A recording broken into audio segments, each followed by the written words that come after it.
How can I address lying while giving good consequences and build connection and trust?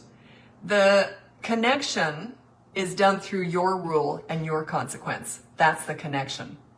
The trust is following through with the board. So the connection is your rule and your consequence on the behavior board. And the trust is following through. Mean what you say and say what you mean. But be careful what you say, because you got to follow through if you say something. If you put that board up, you have to follow through. If you don't, they don't trust you. I learned to be really careful with what I said because I knew I'd have to follow through. And my kids knew it too. So, our kids I was working with too. If I said something, it was going to happen.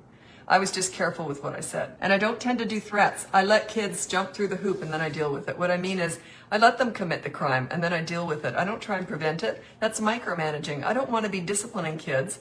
I want them to be self-disciplined. So if you're always telling them what not to do and what to do, then you're going to be doing that forever. And then by the time they're teenagers, they're going to be rebelling because you're an authority, you're a nag, you're repetitive.